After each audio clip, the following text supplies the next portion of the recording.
नारायण जायसवाल और आज हम पढ़ेंगे क्लास 10th के पॉलिटिकल साइंस के पहले चैप्टर के बारे में जिसका नाम है पावर शेयरिंग। तो जैसे नाम में ही लिखा है पावर शेयरिंग। पावर शेयरिंग मतलब क्या? पावर को शेयर करना, बांटना। कहां पे? गवर्नमेंट के डिफरेंट ऑर्गन्स में। तो इस चैप्टर में हम लोग को पढ़ना है कि पावर शेयरिंग कहां होती है, कैसे होती है, क्यों पावर शेयरिंग जरूरी है, पावर शेयरिंग से क्या होता है, वही हम लोग पूरे चैप्टर में पढ़ेंगे। तो पावर शेयरिंग का डेफिनेशन समझ लें तो पावर शेयरिंग का मतलब हो जाएगा कि पावर को गवर्नमेंट के डिफरेंट ऑर्गन्स में बांट देना। जैसे गवर्नमेंट के डिफरेंट ऑर्गन कौन कौन से हो गए? लेजिस्लेटिव, एग्जीक्यूटिव और जुडिशरी। तो ये जो गवर्नमेंट के तीनों ऑर्गन्स हैं, इनमें जब पावर डिवाइड हो जाएगा, बढ़ जाएगा, तो वहां पे पावर शेयरिंग होता है। यूजुअली जो गवर्नमेंट होते हैं वो दो तरीके से रूल किए जाते हैं। किसी भी कंट्री के गवर्नमेंट को दो तरीके से हम लोग रूल करते हैं। एक तो होता है टायरेनी और दूसरा होता है डेमोक्रेसी। अब टायरेनी में क्या होता है कि टायरेनी में जो पावर होगा, पावर इन वन हैंड होगा। मतलब इसका मतलब कि जो भी पावर्स होंगी वो किसी एक रूलर के हाथ में होंगी। वो चाहे रूलर हो, किंग हो, मोनार्क हो, डिक्टेटर हो, कुछ भी हो, वहां पे टायरेनी होता है। मतलब जो पावर होंगी वो एक पर्सन के अंदर होगी, कोई और वो पावर्स नहीं यूज कर सकता। डेमोक्रेसी में क्या होगा कि डेमोक्रेसी में पावर डिवाइडेड होंगी।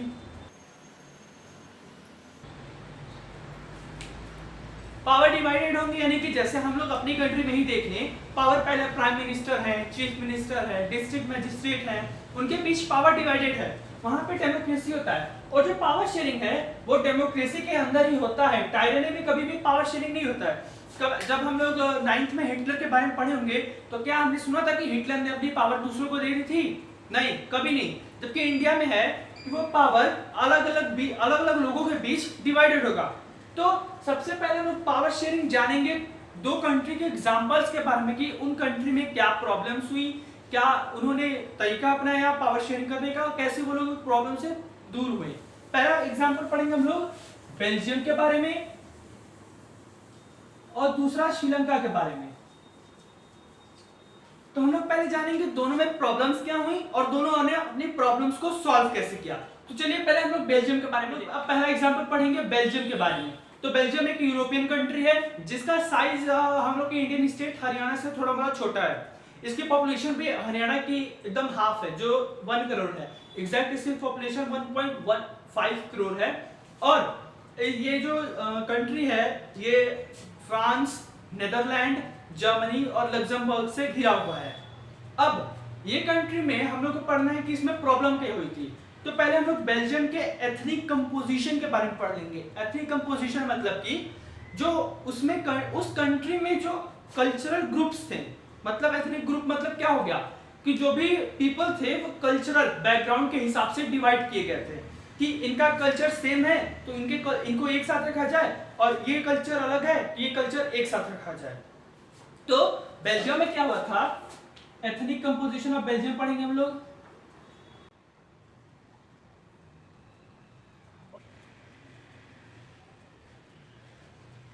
बेल्जियम में क्या था कि जो 59% लोग थे उसकी 59% पॉपुलेशन डच थी, डच कम्युनिटी थी जो फ्लेमिश रीजन में रहते थे।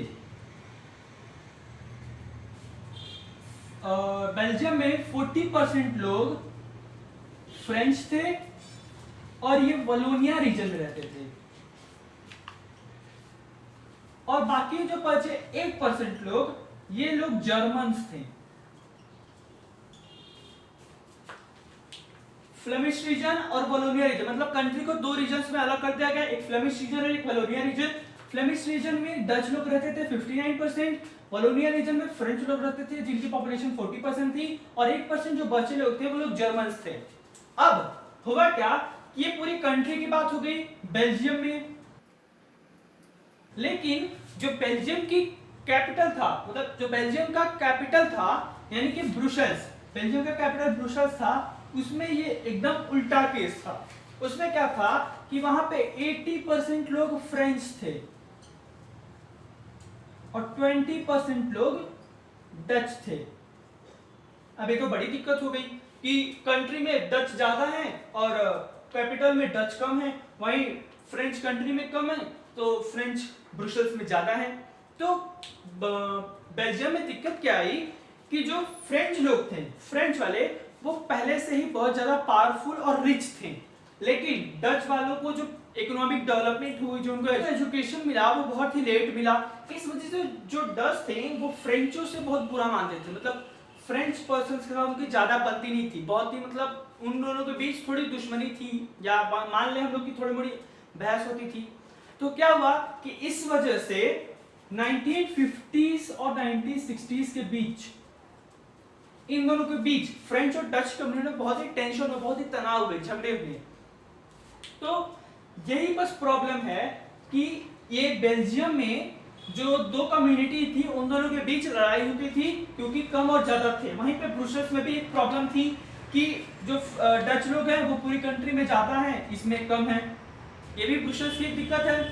तो 1950s और 60s के बीच दोनों कम्युनिटी में बहुत ही तनाव हुए, तो उन्होंने ये तनाव को और ये लड़ाई झगड़े को कम करने के लिए पावर शेयरिंग का तरीका अपनाया कि पावर शेयर करके हम लोग ये दिक्कत सॉल्व कर ले।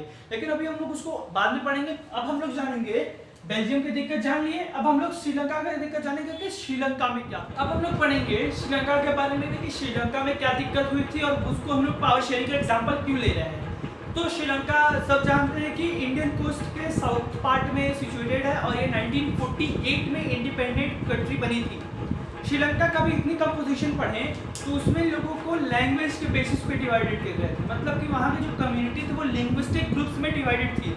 लिंग्विस्टिक ग्रुप्स यानी कि लैंग्वेज के बेसिस पे डिवाइड कर देना। तो वहाँ पे दो मेन लैंग्वेजेस थे, एक था सिन्हाला लैंग्वेज, तो सिन्हाला स्पीकर्स जो थे यानी सिन्हाला लैंग्वेज बोलने वाले वो 74% थे, और एक तमिल लैंग्वेज था। तो तमिल स्पीकर्स का नंबर था 18%, यानी कि दो कम्युनिटी हो गई सिन्हाला और तमिल। सिन्हाला 74% जो कि मेजॉरिटी है, क्लियर है, और तमिल 18%। और लेकिन यहाँ पे जो तमिल था ये 18%, ये दो पार्ट भी था, इसमें 13% और 5%। 13% जो थे वो श्रीलंकन तमिल थे और ये जो थे इंडियन तमिल थे। इसका क्या मतलब कि 13% जो तमिल थे उसमें वो पहले से ही बहुत ही पहले से श्रीलंका में रहते थे, वो श्रीलंका का उनका ओरिजिन ही था। लेकिन जो 5% लोग थे वो इंडियन तमिल थे, वो इंडिया के जो तमिल लोग थे वहाँ पे जाके सिचुएटेड हो गए थे। ये तब की बात है जब इंडियन तमिल्स को प्लांटेशंस के लिए श्रीलंका में भेजा गया था, ब्रिटिशर्स ने भेजा था। जब हम लोग हिस्ट्री में पढ़ेंगे the making of global world तो उसमें ये पढ़ने को मिलेगा। तो अब ये तमिल लोग भी हो गए 13% और 5% में बढ़ गए, और एक लास्ट कम्युनिटी थी 7% की जो क्रिश्चियंस थे। क्रिश्चियंस सिन्हाला और तमिल दोनों बोलते थे। तो ये इसकी एथनिक कंपोजिशन हो गई कि श्रीलंका में सिन्हाला सबसे ज़्यादा लोग थे, तमिल थे और कुछ क्रिश्चियंस भी थे। तो अब हम लोग जानेंगे कि श्रीलंका में क्या दिक्कत आई। तो श्रीलंका ने क्या किया, एक पॉलिसी अडॉप्ट कर ली जिसको बोलते थे हम लोग मेजोरिटेरियनिज्म।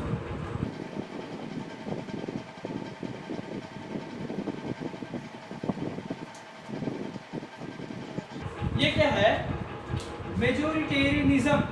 ये एक ऐसी पॉलिसी है जिसके जरिए जो कंट्री में मेजोरिटी है, जो ज्यादा लोग हैं, मतलब कि मेजोरिटी कौन सी सिन्हाला, जो मेजोरिटी है वो कंट्री में रूल करेगी और माइनॉरिटी के कोई भी देश को नहीं माना जाएगा, उसे डिसरिगार्ड कर दिया जाएगा। मेजोरिटेरियनिज्म मतलब जो मेजोरिटी कम्युनिटी है उसके सारी पॉलिसीज फॉलो होंगी, वो रूल करेगा, वो वहाँ का राजा होगा, और माइनॉरिटीज को डिसरिगार्ड कर दिया जाएगा। तो इसके लिए श्रीलंका में एक पॉलिसी भी फॉलो की गई। श्रीलंका में 1956 में एक एक्ट पास हुआ जिसके जरिए सिन्हाला को वहां का ऑफिशियल लैंग्वेज बना दिया गया, और तमिल लैंग्वेज को कोई भी डेसिग्नेशन, कोई भी ओहदा नहीं मिला, बस सिन्हाला को वहां का ओनली ऑफिशियल लैंग्वेज बना दिया गया। दूसरा उन्होंने क्या किया कि वहां के जो सिन्हालाइज थे उनको उन्होंने फेवर किया जॉब के लिए एंड यूनिवर्सिटीज में प्रिविलेज प्रोवाइड किया। और दूसरा पॉइंट क्या है, सिन्हालीज को उन्होंने जॉब ज्यादा प्रोवाइड करने के लिए फेवर किया, उनके लिए सीट्स रिजर्व कर दी और उनको यूनिवर्सिटीज में भी ज्यादा प्रिविलेजेस मिलने लगे, जबकि तमिल को ऐसी कोई भी प्रिविलेज नहीं मिले। और तीसरा क्या था कि वहां पे बोल दिया गया कि everyone has to foster Buddhism.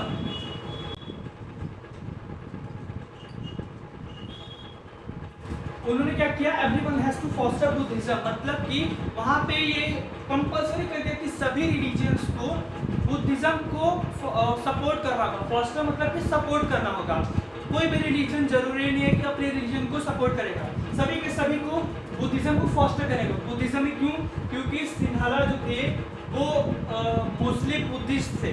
तो ये एग्जाम में आता है कि श्रीलंका ने कौन से 3 स्टेप फॉलो किए कि जो सिन्हाला को फायदे हो, सिन्हाला को प्रिविलेजेस मिले। तो एग्जाम में ये 3 मार्क्स का क्वेश्चन जरूर आता है जिसमें 3 पॉइंट जरूरी होते हैं। अब क्या हुआ कि इन्होंने ये कर दिया तो तमिल वालों जो थे वो भी उन्हें नाराजगी होने लगे कि क्यों हमें कोई भी प्रिविलेज नहीं मिले, क्यों हमें ऑफिशियल लैंग्वेज का ओहदा नहीं मिला। तो उन्होंने भी सिन्हाला की जो कम्युनिटी थी वहाँ पे भी उनके अगेंस्ट कई सारे रायोट्स और झगड़े शुरू कर दिए, उनके बीच टेंशन्स बढ़ने लगे। तो सिन्हाला और तमिल के बीच जो टेंशन था, तनाव था, वो बढ़ने लगा।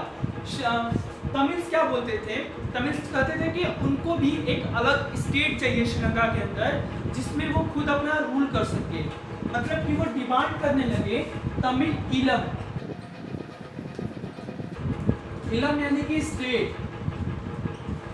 सिन्हाली तमिल जो थे वो श्रीलंका के अंदर तमिल इलम डिमांड करने लगे, मतलब कि वो तमिल एक खुद स्टेट डिमांड करते थे जिसमें वो खुद रूल करें, उन्हें और कुछ नहीं चाहिए था।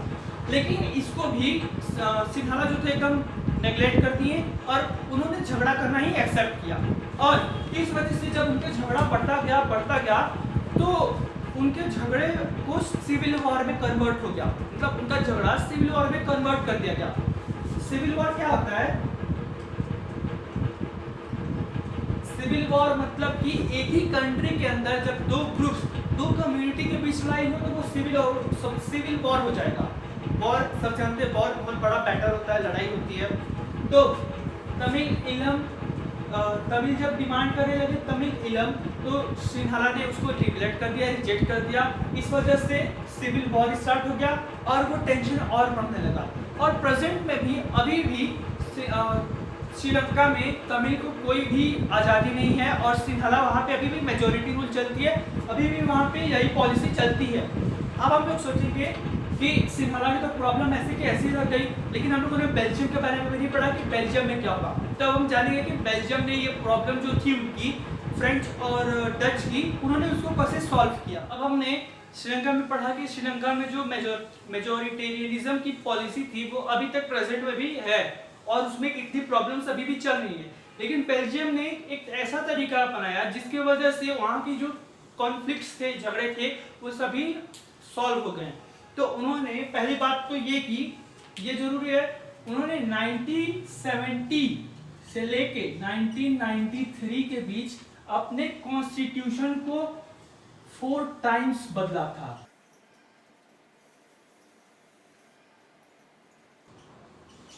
मतलब कि जो बेल्जियम के लोग थे उन्होंने 1970 से लेके 93 के बीच में अपने कॉन्स्टिट्यूशन को 4 बार अमेंड किया, मतलब 4 बार उसमें पॉलिसीज बदली, तब जाके वहाँ की जो कम्युनिटी थी, वहाँ के जो कॉन्फ्लिक्ट्स थे वो कुछ कम हुए। उसमें जो मेजर पॉलिसीज थे, जो स्टेप उन्होंने लिए, वो हमें पढ़ने की वो क्या क्या है।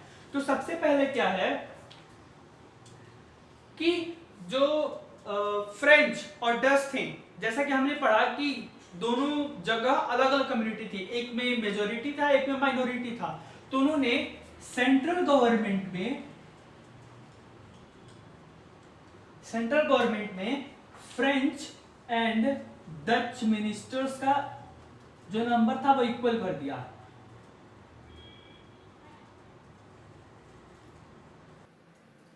मतलब कि जो फ्रेंच सेंट्रल गवर्नमेंट था उसमें जितने फ्रेंच मिनिस्टर्स होंगे उतने ही डच मिनिस्टर्स होंगे, इक्वल नंबर में। और वहां पे जो डिसीजन होगा वो कोई एक कम्युनिटी डिसाइड नहीं करेगी, जो डिसीजन फॉलो होगा वो दोनों कम्युनिटी डिसाइड फाइनल करके ही आगे बढ़ाएगी।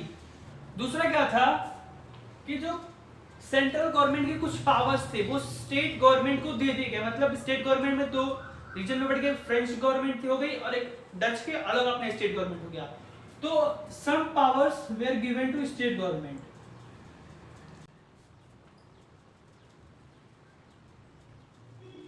तो सेंट्रल गवर्नमेंट ने अपनी कुछ पावर स्टेट गवर्नमेंट को दे दी, मतलब कि अब स्टेट गवर्नमेंट सेंट्रल गवर्नमेंट का सबऑर्डिनेट नहीं रहा। स्टेट गवर्नमेंट को कोई लॉ पास करना है तो जरूरी नहीं है कि वो सेंट्रल गवर्नमेंट से ऑर्डर लेके ही पास करेगा, वो खुद से भी पास कर सकता था।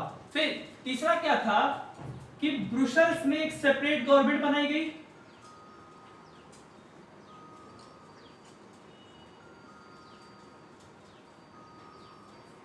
ब्रुसेल्स में जो सेपरेट गवर्नमेंट बनाई गई उसमें भी जो डच एंड फ्रेंच रिप्रेजेंटेटिव्स थे उनका नंबर इक्वल किया गया। फ्रेंच एंड डच रिप्रेजेंटेटिव्स, मतलब ये ब्रुसेल्स में जो अलग गवर्नमेंट बनी उसमें भी फ्रेंच और डच की रिप्रेजेंटेशन एक इक्वल नंबर में की गई, और जो सेंट्रल गवर्नमेंट था उसमें भी उनके मिनिस्टर्स इक्वल थे। ब्रुसेल्स में सब जानते हैं फ्रेंच ज्यादा कम्युनिटी थी, तो फ्रेंच ने ब्रुसेल्स में इक्वल नंबर के रिप्रेजेंटेटिव इसलिए एक्सेप्ट किए क्योंकि डच ने भी सेंट्रल गवर्नमेंट में फ्रेंच को इक्वल नंबर पाने का मौका दिया था। चौथा क्या था कि स्टेट गवर्नमेंट और सेंट्रल गवर्नमेंट के अलावा भी एक और गवर्नमेंट बनी जिसका नाम था कम्युनिटी गवर्नमेंट। कम्युनिटी गवर्नमेंट किसी भी लैंग्वेज के बेसिस पे डिसीजन नहीं ले सकता था। कम्युनिटी गवर्नमेंट स्टेट गवर्नमेंट और सेंट्रल गवर्नमेंट के बाद आई। कम्युनिटी गवर्नमेंट में जो लोग थे वहां के जरूरी नहीं है कि वो किसी एक लैंग्वेज के ही फेवर में डिसीजन लेगा, ये भी दोनों किसी भी लैंग्वेज के फेवर में डिसीजन ले सकता था। हम सभी देखिए कि इसका कंपोजिशन कितना डिफिकल्ट है। ये डिफिकल्ट कंपोजिशन इतना समझने में तो डिफिकल्ट है, लेकिन इसकी वजह से जो बेल्जियम में रायोट्स में कॉन्फ्लिक्ट्स में वो सभी रिड्यूस हो गए और फिर उसके बाद अब तक नहीं हुए हैं। तो हम लोगों ने बेल्जियम का और श्रीलंका का एग्जाम्पल पढ़ लिया। अब हम अगले वीडियो में जानेंगे कि पावर शेयरिंग की इंपॉर्टेंस क्या है और पावर शेयरिंग के फॉर्म्स क्या क्या हैं।